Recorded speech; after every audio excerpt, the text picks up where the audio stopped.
Hello and welcome to the latest episode of the Racing News 365 podcast, looking ahead to this weekend's Japanese Grand Prix and what marks the start of the first triple header of the 2025 Formula One season. From Racing News 365, my name is Nick Golding and I'm delighted to be joined by the one, quite literally, and only lead editor Ian Parks, and that is because 2023 Young Journalist of the Year, Sam Absolutely Coop, is still on his honeymoon in Italy. Based on social media, is quite clearly having a lovely time. He will be back on next week's podcast, so if you're missing him, have no fear. He will be back soon. Ian, how are you, mate? Because, we go into Suzuka this week, and as I mentioned, the start of a triple header, quite a grueling start with Japan, then Bahrain back-to-back is a bit of a unique one. And most importantly, though, last week should have been, for the F1 circus, the first real week off of the season. It was fair to say it was anything but. Thank you very much, Red Bull. I'm very well. First of all, thanks, Nick, for asking. I've had nice 3 days off over the weekend. Having previously I had one of the previous 16, I think, mate. So I was beginning to feel it, having done Australia and China, obviously. So, given the shift patterns there, etc., and obviously flying out to Australia for that one and going there and back in a matter of 9 days. Yeah, that was intriguing. But yeah, well, more good, mate. Yourself? I'm not too bad. I'm looking forward to being given the early shifts for this weekend at Racing News 365, which is, in all fairness, completely fair because I'm the only person who's not done a proper early shift. So it's my turn to take on the early baton, and we'll see how it goes. But it does mean that our viewers will probably be stuck with me for the Free Practice Live blogs. I apologise in advance. But Ian, as I mentioned, though, it's going into this weekend. Last week should have been for F1 in many ways a bit of a week off. It was anything but for Red Bull, of course, announcing the driver swap of Liam Lawson back to Racing Bulls. Yuki Tsunoda finally getting his promotion to Red Bull, and Yuki already has made his first public appearance as a Red Bull driver at a Honda event at its headquarters in Ayama, which leads me on to this week's fun question to get us started, because Yuki has been bold, and I love it, because he's outlined that he wants a podium this weekend at his home race on his Red Bull debut. So my question for you, Ian, because Red Bull have quite a good recent track record in the Japanese Grand Prix. Last season, they claimed a 1-2, Max Verstappen with the win, Sergio Perez in second. Prior to 2024, here's the question: when was the last time Red Bull claimed a double podium in the Japanese Grand Prix? Oh, just a double podium, so not double even a podium. 1-2. Not even a 1-2, it's a double podium. So prior to 2024. We must be going pre-COVID time. It's pre-COVID. I'm going to estimate. So I'm going to go 2017. Good man. It was 2017. Lewis Hamilton claimed victory. Max Verstappen was second. Daniel Ricciardo was third. And the reason I asked that question is because you can imagine if Yuki is to be on the podium at his home race, and there's a very good chance that Max Verstappen probably would be as well. Let's get straight into it because we have so much to discuss. We've got a kickstart with Yuki because, some fantastic quotes that have come out from him at this Honda event, but in particular, really the fact he wants a podium. It's a remarkable weekend for him, Ian, because not only, and there's three things to this, not only is he going to be making his Red Bull debut, competitive debut, something he thought was probably never going to happen. Obviously, he has no contract yet for 2026, but not only is he making his competitive Red Bull debut, he's doing so at his home Grand Prix, where we know the fans are absolutely incredible. But in addition to that, it's going to be in a special tribute livery in recognition of the partnership with Honda, which means he's going to be racing in the colours of the Japanese flag, red and white. The Red Bull haven't shown the car, the special livery in full yet, but as always, leaks are left, right and centre on social media. And we know it's going to be white and red. This could potentially be, in terms of in anticipation of making your debut, this could not be any more perfect for Yuki. He literally has the trifecta. I think you've pretty much took everything there, Nick. It's perfection. He's some great quotes, as you mentioned, from that event over in Japan. Basically thought the opportunity gone, and understandably so. When you consider what happened at the end of last year, 2024, Liam Lawson picked over Yuki, despite Red Bull looking over all the data, despite Yuki having out-qualified Liam over their 11 Grand Prix together. The team, Red Bull, Christian Horner, Helmut Marko, for whatever reason, they say they looked at the data and they determined that Liam had this greater potential than Yuki, and now it's all changed within a matter of these two astonishing Grand Prix. When you think about it, 6 crashes in the Australian, 3 disqualifications in the Chinese. Where do we go from here? Where do we It's go? like, with this upcoming triple header, just how can we follow that? Just brilliant. And now we've had this quite remarkable driver change. Excuse me, folks, I've got a bit of a frog in my throat. We've had this remarkable driver change after just 2 Grand Prix that no one could have foresaw. So Yuki all of a sudden is in this remarkable position of being in a Red Bull in the final year of Red Bull's partnership with Honda at his home Grand Prix. As he says in his quotes, it's fate. The stars have aligned and he gets his opportunity. What I love about some of Yuki's comments is that he's predicted, well, he's going for a podium. That's what he's bold prediction. We love it, Yuki. Rightly so. Bold prediction, Yuki. Go for it, mate. But what I do love about Yuki's comments as well, he says that when he's been in the simulator for the RB21, he's not found it a difficult car to drive. So that's now going to carry over into Suzuka, and let's just see. Why did you say it, Yuki? I know, just how different is that car in real life going to be compared to the experiences he's had so far in the simulator. Of course, he's had and obviously he was experiencing that in the simulator because, of course, he was a reserve driver. Yeah. He got that reserve role. So naturally Red Bull had given him the opportunity to drive the RB21 in the simulator to ensure he had at least got some idea of it should the opportunity arise of him being called up from his reserve position. Well, he's not only going to be called up from a reserve position, he's now got a full-time seat from what we're led to believe the rest of the season. Who knows? Who knows Red Bull? We know what those guys are like. They can make the change of a drop of a hat. They've done it with Liam, with Yuki. So who knows? But bold from Yuki. I do like his positivity right from the outset. At least that's something. Yeah.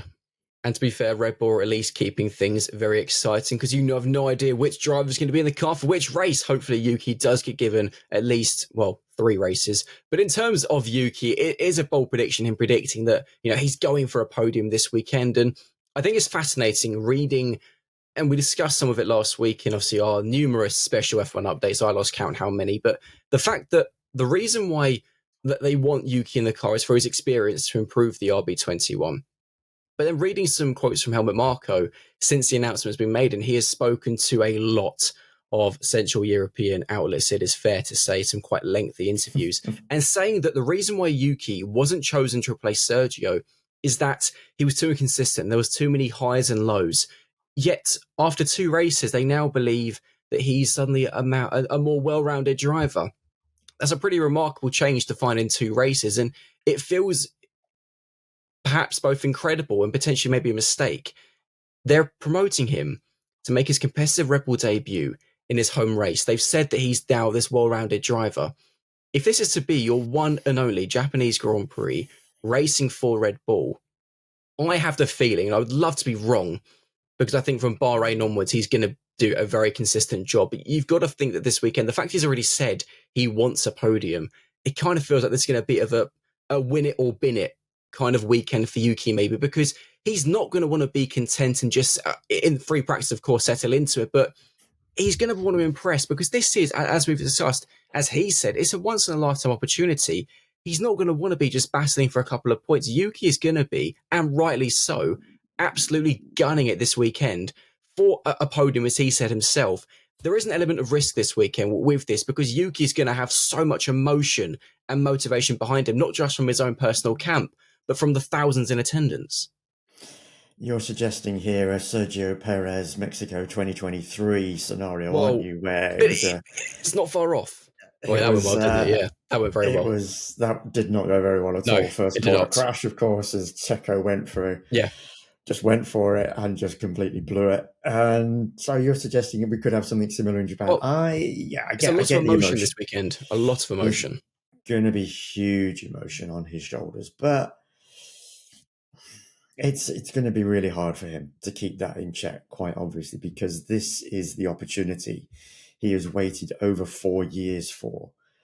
You know, during all those years in with a junior sister team, however you want to view Toro Rosso, AlphaTauri, Racing Balls, RB, whatever you want to call them, the junior sister team, basically.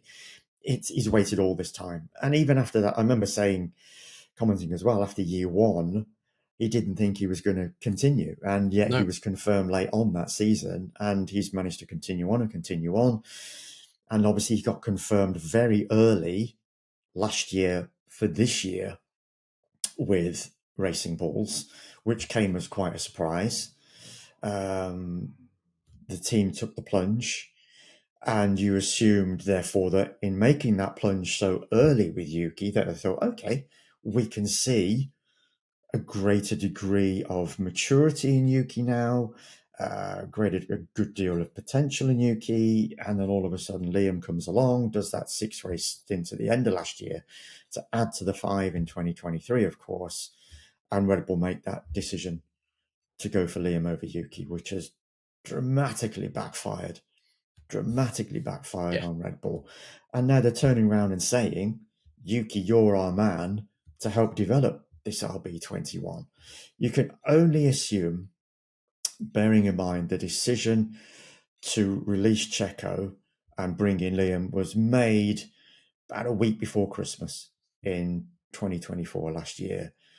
You can only assume the Red Bull has taken such a wrong turn in terms of where they thought the car was going to go with regard to its development since that decision was made, that they now feel they need the greater experience of Yuki over and above compared to what Liam has. So they're now going for that 4 years worth of experience compared to the 11 Grand Prix worth of experience that Liam only had at the end of 24 coming into this season. How much we take stock of that, I don't know, because one of the other key quotes from Liam that I really, not Liam, sorry, apologies, but another key quote from Yuki that I liked from his address in Japan was the fact that he's turned around and said he's going to set up the car the way he wants it, not the way that Max Verstappen wants it, and they'll try and manage it from there. So good on you, Yuki, for that. Well done, mate. Appreciate you wanting to plough your own furrow. Hopefully it works out for you, because as we all know, Red Bull builds its car around Max, and the second driver, you've just got to do what the hell you can with it within the degrees of setup that we've got to build around that, rather than just going, here you go, you can do what you want with your car and hopefully it works for you. But as I say, at the moment, from what Yuki's saying, he quite likes the RB21 from what he's experienced in the simulator. Hopefully that will carry over for him into this triple header, and we're going to find out an awful lot, not only just from the Japanese Grand Prix, because he knows that circuit like the back of his hand, but also the triple header in its entirety. We will have a good idea as to where he is at with that car. So it's going to be fascinating to watch, that's for sure.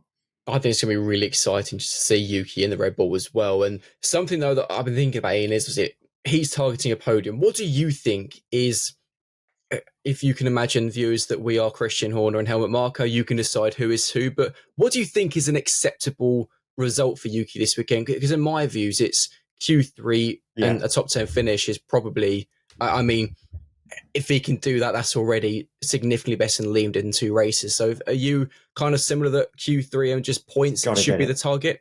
Got to get that car into Q3.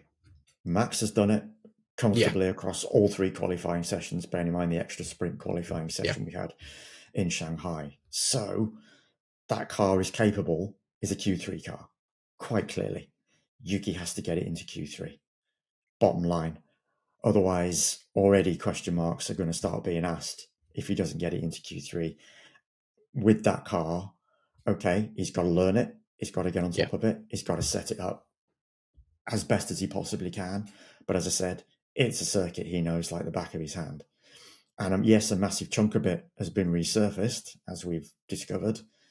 A huge section of it's been about a good half of the circuit has been resurfaced. So that's going to come into play. But once he gets the car into Q3, if he gets the car into Q3, you've then got to just basically target as high as you possibly can. And I would suggest if Max is on it as well as he has been in relation to the performance of the Red Bull compared to McLaren, for argument's sake, if Max is able to get top 3, top 4 position again, then you've got to look at Yuki being really close. So maybe top 5, top 6. And I guess the thing for Red Bull is actually, Max has won the Japanese Grand Prix the last 3 seasons in a row. The RB20 also actually worked really, really well at Suzuka to the point they claimed a 1-2 last season. It was, not very often that Perez managed to do that for Red Bull. But let's move on to the driver who is not in a Red Bull this weekend. And that is, of course, Liam Lawson. Obviously, a very emotional few days for him for obviously very different reasons for Yuki. Do you feel like, is the pressure now off for him, or is he, still going to feel a bit up against it? Because Isaac, despite crashing on the formation lap, has actually looked pretty quick from the offset. He's looked decent, Isaac. In fairness to him, he's done a really good job. A lot of pressure on his shoulders coming in because of, after what happened with his F2 campaign, we got an idea that he's quite a temperamental character as well, as we, discovered from quite a number of his radio messages over the course of that F2 campaign last season. Naturally, unfortunate to miss out on what should have been a real showdown with Gabriel Bortoleto for that F2 title going into that deciding race in Abu Dhabi, but stalled on the grid, as we know. So was never really able to, as I say, push himself for that F2 title, but was always in the mix. Gave a good account of himself, as I say, apart from his temperament, little bit suspect temperament. And we thought, crikey, this is going to be quite a duo in those racing balls, Yuki Tsunoda and Isaac Hadjar. But Isaac's performed really well. Beat himself up quite a bit, as I think I mentioned after the Australian Grand Prix. You could understand, which was understandable. Yeah. It's his first Grand Prix. He doesn't even turn a lap of that Grand Prix because he bins it on the formation lap. Such a shame. And obviously, real heartbreaking moment for him. But he came back fighting in Shanghai. Did a credible job, as much as could potentially be asked of him. So is the pressure off Liam? No, it's not as intense, that's for sure, because he's not got these 2 Grand Prix on the back of going into the Japanese Grand Prix. Nevertheless, that spotlight is still going to be really intense upon him because people are now are going to be asking questions. What can he do in the racing balls? Is it a better car in qualifying than the Red Bull, as is the suggestion? Not as good over the Grand Prix, of course, but nevertheless, it seems to be a good qualifying car, or good car to qualify with, let's put it that way. Yeah. So there's going to be a lot of pressure on him in terms of what can he do with that car in qualifying. Then beyond that, what has he got in terms of the Grand Prix pace as well? There's going to be arms around him at Racing Balls, no doubt. Lauren Meck has already indicated as such that, they're going to nurture Liam as best as they possibly can. And even from Red Bull's perspective, it's not as if they've just binned Liam from the outset and said, thanks very much for your 2 Grand Prix with us, off you go. Which they could have done, ultimately. They could easily have done. They're at least offered him the opportunity to try and rebuild himself and his confidence, because that's essentially now what Liam Lawson needs to do over this triple header. And hopefully he can do that. He can rediscover himself, put behind him what occurred at Red Bull, and hopefully prove himself again to be the kind of driver that we saw for the most part over those 11 Grand Prix, and the reason why Red Bull decided to promote him rather than Yuki to that seat. As I say, the pressure's still there, Nick. It's not gone away. Yeah. Just because he's shifted from Red Bull to Racing Bulls, he knows he's still got to deliver now for Racing Bulls. Yeah, I imagine Liam's probably not looking forward to Media Day on Thursday and all the questions about Red Bull. And actually, it'll be interesting to see I think he'll be all right. It'll be interesting how much he's allowed to say. Will be the interesting thing of just how much he does say. But I think as soon as he's in the car, I'm anticipating he's going to have a good weekend. Actually, moving on though to, in my opinion, what is the most striking talking point from this whole Red Bull driver swap, and it surrounds Max Verstappen, because coming out of the Chinese Grand Prix, he was saying himself, despite the fact that, he complained of the car being too slow and that it just has issues it needs to solve, he insisted, I'm happy with Red Bull. I'm happy with this team. I'm happy in my life. To Helmut Marko then confirming, once the driver swap had been made, that the driver swap, Max was very unhappy. He didn't want it to happen. He'd asked them not to, because he wanted Liam to be given more time, and he felt Yuki was better off in the Racing Bulls because it's a better car, at least in terms of for a driver to control and handle. I think it's fascinating that there's very, very few occasions where Red Bull have pretty much ignored Max's input. It's very much been the team based around Max for the last few years. You mentioned, obviously, the car is based around Max's driving style. It's such a unique and aggressive style, which is why he does so well in it. It's why so many drivers struggle alongside him. But in Red Bull's favour, it's worked. Preferring Max, going towards his driving style, has worked. It's resulted in 4 drivers' titles, 3 constructors' titles in the last 4 years. I think it's fascinating that they have gone against him on this point. He was obviously, from what we belong to believe, involved in some of these meetings in regard to how to improve the car and what the team needs to do going forward. The fact they've gone against him, and in my eyes, Red Bull has lots of things to do in the way it operates, but the one thing it must always do is ensure that Max is happy.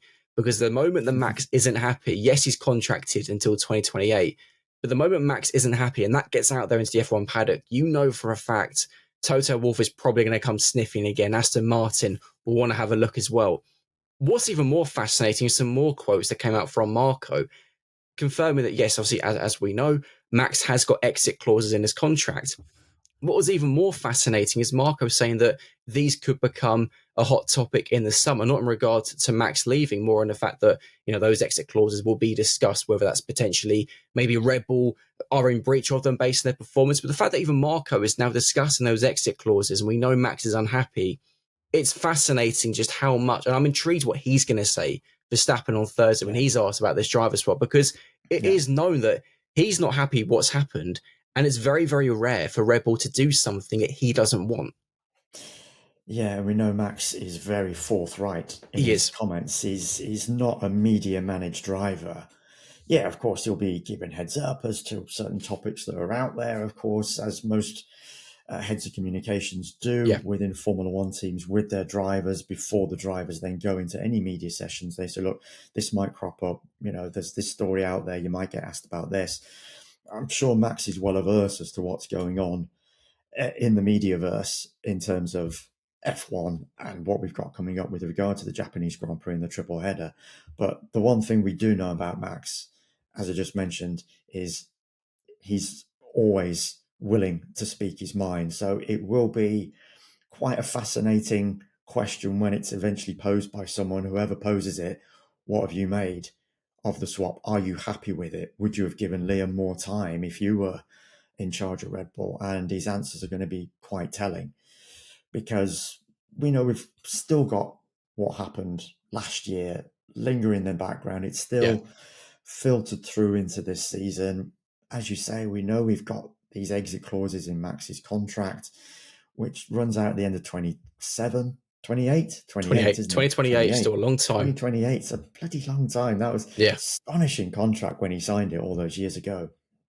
And we keep having this speculation, but I've said before, and I'll say it again, and Gunther Steiner has also said it, I know, speaking this past few days. What would be the point in Max leaving this year without having any window other than a degree of insight into what Red Bull is producing with its brand new power unit and its car for 2026, and jumping ship to another team? Not knowing how well that team is going to perform. Are we going to see another Mercedes 2014 situation onwards when that power unit was introduced and it just destroyed the field for the first few seasons. Are we going to get something similar from 2026 onwards? Is one team going to emerge as the team to beat with the best car, the best power unit? Who knows? Max doesn't know, I doubt. As I say, he will have a degree of insight into where Red Bull is at with regard to its power unit program, how advanced that is, how well it's looking in what all the dynos that it'll be running on, and in terms of the development of that car as well so far, because now we're 3 months in to the development of that car, bearing in mind that started on New Year's Day this year, the development of that car. Regulations were only pretty much unwrapped by all the technical directors and all their technical teams up and down the country on that particular day. Right, here you go, boys. There's your new set of rules. Get your car around that. Yeah. So for Max, it's, as I said, for me, no point in leaving this season. It would be a major, major shock. But I appreciate stranger things have happened. Who would have estimated? Well, look at last week. Just look at last week. Who would have guessed Yuki replacing Liam at Red Bull? Stranger things have happened. But for me, I think he would ultimately give it that 1 year, 2026, to see who's got what where, who's looking really good. And then he might make the move for 27 onwards.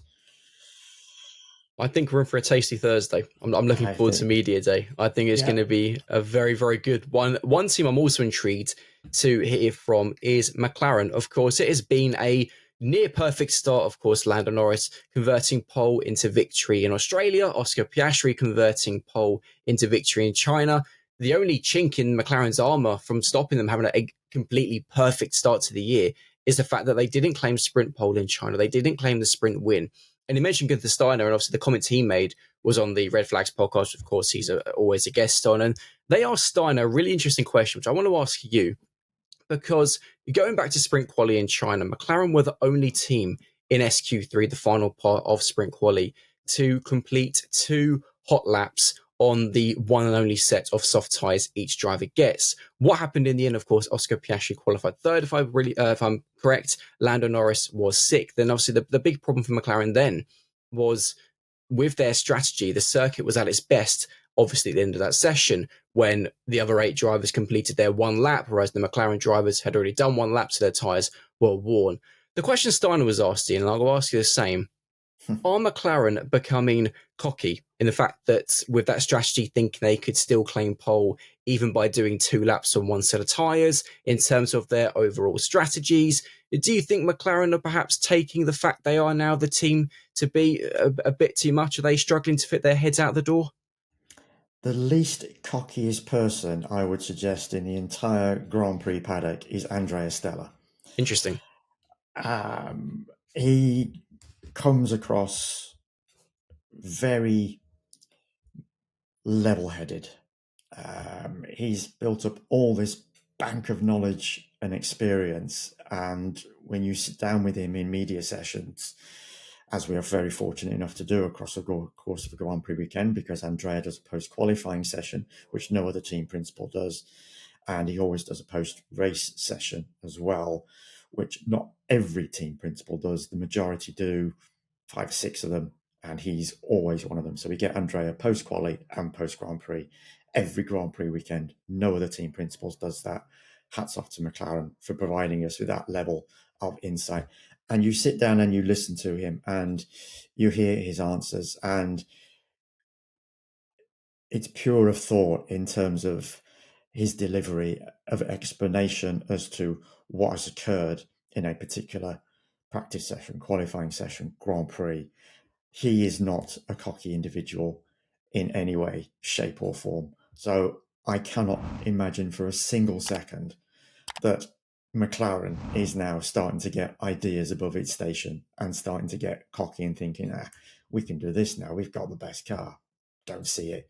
Just don't see it. Because Andrea, if he saw that amongst any of his work colleagues, would be bringing them straight back down to earth immediately. So, no, I don't see McLaren as being a cocky team at all. Yes, they've got the better car. Yeah. That's been proven. It's looking relatively close. I don't think they're miles ahead of the opposition.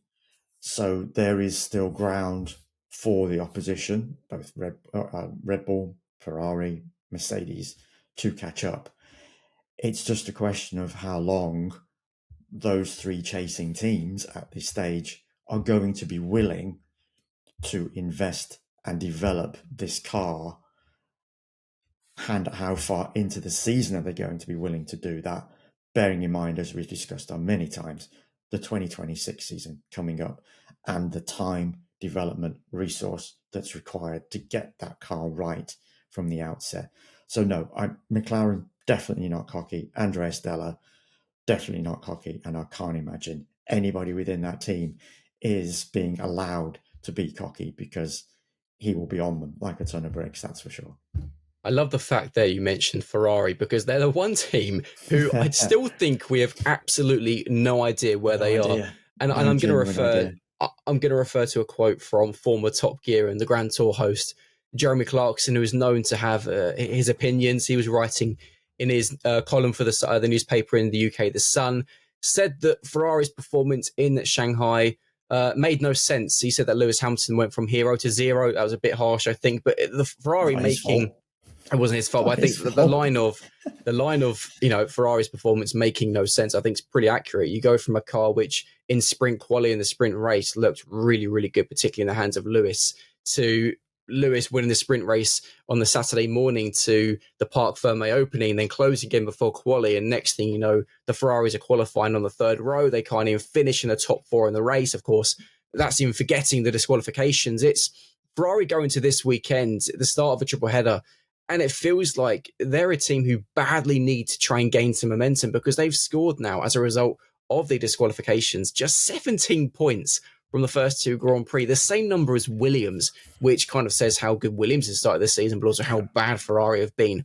Ferrari have got to be really careful here, because depending on if things continue to go against them, if they continue to struggle to perform consistently across all sessions, Ferrari are at risk here of potentially falling a bit adrift of McLaren, Red Bull, and also Mercedes.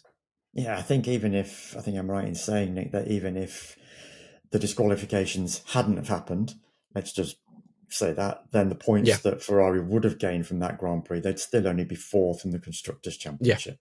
Yeah. I think I'm right in saying that, just behind Red Bull. As you say, weird, because, okay, the Australian Grand Prix weekend, we had the wet conditions. Ferrari didn't really qualify well. A lot of questions being asked then as to why that car hadn't qualified well, when it came out of pre-season testing looking like it was going to be the car to challenge the McLaren. And then we had the Grand Prix. Things didn't go well in the Australian Grand Prix for Lewis and Charles, of course, as we know. And then we had this great performance straight after in sprint pole, sprint race win for Lewis. And okay, yes, he had the clear air in front of him, so that would have played a degree of into why he did so well on that in that sprint race. Came through the graining period of his tires, because it slowly started to get sucked back in, and it looked like he was going to come under threat for the sprint win at one stage midway through the sprint, because the tires were graining. But he got through that and then just sailed away to a relatively comfortable sprint win. And we thought, that's it. Ferrari's here. Hamilton is back. Ferrari is definitely going to now be on the ball, going to be pushing McLaren, Red Bull all the way here. And then just a real struggle in Grand Prix qualifying and the race itself at the Shanghai International Circuit. And as you say, just adding insult to injury with that double disqualification, the first in Ferrari's history. Boy, did the Italian media go to town on Ferrari after that. So they, probably more than anyone or any team, has got so many questions hanging over it, so many eyes now on it. Forget Yuki Tsunoda at Red Bull, forget Liam Lawson at Racing Bulls. The focus for me of this Grand Prix is going to be, what has Ferrari got in its locker to challenge over this coming triple header, starting with Japan especially, where it's not had the best of results. In fairness, it's not really been a circuit that's really suited the Ferrari of late. So a lot of pressure going on that team into this triple header. And if it comes out of it and it's already, I think about 60 odd points behind, I'll just very quickly look at that one while I got the opportunity. Yeah, it's 61 points behind McLaren. Already. Should that lead go beyond 100, or that deficit go beyond 100 after this triple header, you've pretty much already got to start writing off Ferrari for the Constructors' Championship when it came so close to beating winning it last year. Winning it last year, beating McLaren last year, within 14 points last year. So already it's, as I say, for me, I'm going to be focusing on Ferrari this weekend and seeing what that team is going to be doing and hopefully throwing itself back into the mix, because what we all want to see is this real great battle between these top four teams, just going hammer and tongs all the way across the season. We don't want to see a team running away with it, because we know that we were expecting this to be a really good, hard challenge for all the teams. And it was we were all anticipating it was going to be one of the most exciting seasons for many a year. We've had an exciting 2 Grand Prix, that's for sure. As I said at the top of the show, 6 crashes in the first Grand Prix, 3 disqualifications in the second. Where are we going to go from here? Hopefully bring it on, and we've got some fantastic racing coming up. But we need to see Ferrari in that mix and really proving what it has got underneath that car. And perhaps if they do have a bad triple header, they could be the first of the big 4 teams to switch their focus to 2026. Because as soon as that points deficit to McLaren or whoever will be at the top gets over 100 points, you got to think that's almost game over already. But what's incredible about this season is that we've had just 2 races. McLaren, of course, have been gaining media attention, having won both the races. Red Bull are gaining all this attention. For the driver swap for Max Verstappen not being happy with the car, and obviously the RB21 quite clearly having issues. And of course, Ferrari for the disqualifications, for a strategic nightmare in Australia in the car, just no one really knowing quite where it is. What it's meaning is I'm missing one team from that top 4, and that's Mercedes, because they are very quietly just sliding under the radar, gaining very little media attention. Kimi Antonelli settling into Mercedes in F1 really, really well, given how badly his debut win in Monza in FP1 last year. George Russell with back-to-back P3s yet again, kind of just picking up the pieces as he's become known to do. Obviously, in China, actually, he was P3 on merit. He had good pace, was able to battle Norris for a little bit. But some are even now saying that George, if the McLaren start fighting with each other, which I'm very much waiting to see happen, some are saying George could be really this year's genuine title outsider. But the big question over him is what he can do in wheel-to-wheel battle and wheel-to-wheel combat, because we've never really kind of seen that from George when it comes down to a race win. Perhaps we would have seen it in Silverstone last year before he had to retire the car in what was another incredible race. But Mercedes really are, for me, the genuine surprise package from these first 2 races, because quite clearly they've got their best understanding of these current regulations, saving the best till last, of course. But actually, their driver lineup also is working really, really well. It's mopped up simply on the fact that Ferrari has tripped over itself these first 2 Grand Prix, as we've just gone into great depth on. And of course, to use Christian Horner's phrase, Red Bull has been running one-legged over these first 2 Grand Prix. Nice. That was Christian's words after the Chinese Grand Prix. He said, what happened to the 3? We're basically one-legged. And you can understand that. So they're basically hopping along with Max Verstappen, and poor old Liam Lawson's been chopped. So, So Mercedes has been at least there to score reasonable points. As you say, George has delivered strongly on the podium both Grand Prix. Kimi Antonelli at the moment still finding his feet within that team, naturally so. Young guy, teenager, we know he's got the talent. We know that's why he's been promoted. And he so far has shown decent pace, but he's still in this adaptation phase. So George, quite rightly, is the lead driver within that team. Mercedes has never been a team to have a number 1 and number 2 for the most part, but now it has got that effectively because they've got to rely on George's experience compared to Kimi, of course. So I think Kimi's going to come on strong. I really do. And if he does, then not only is he going to be challenging George for grid positions and race results, but I think at least if he's in there, he's going to be helping Mercedes fight McLaren for the Constructors' Championship, providing McLaren doesn't continue to run away with it, shall we say. It's not run away with it so far. I don't see that at all. But nevertheless, if its next developments ensure it's a stretch above its rivals, then Mercedes needs to at least match those and continue to be in that mix and pushing McLaren all the way. And I think Mercedes at this stage is in a reasonably good position. It will be reasonably happy with what it has achieved so far over these first 2 Grand Prix, and it can feel quite confident going into this triple header.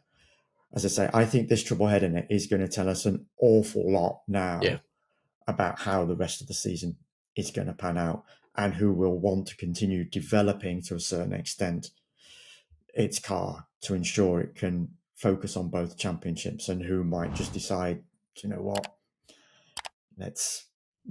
we'll add a few bits and pieces for Miami, maybe the start of the European season, but after that, then that's it. We're going to full focus on 26. Whereas those teams that are in that title hunt, you got to feel they will continue to add little bits of performance here and there, not the massive upgrades that we've seen in recent seasons. Those won't be possible after probably, let's say, after the Spanish Grand Prix.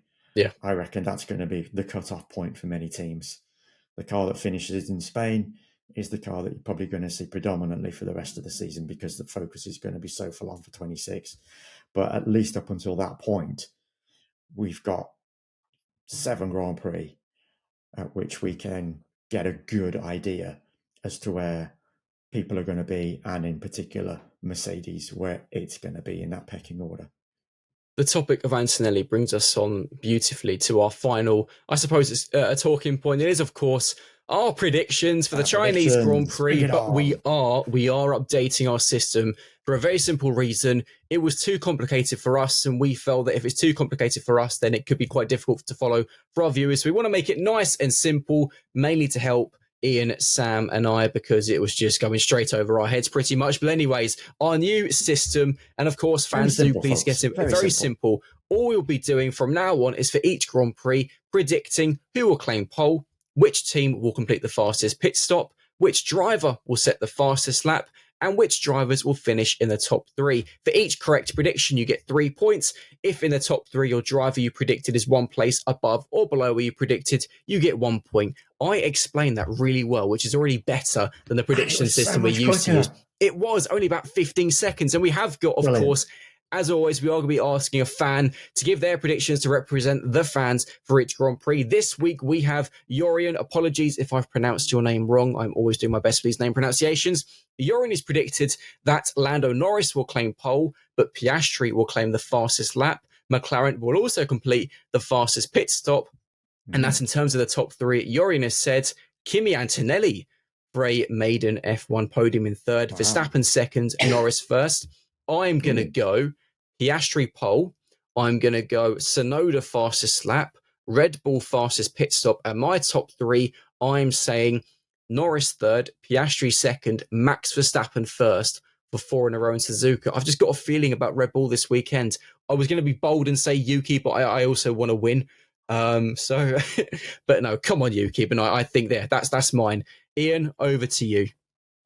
Okay, so pole Lando. Okay. Fastest pit stop, I'm going to go Red Bull. Fastest lap of the race, I'm going to go Lando again. Top 3. Do you know what?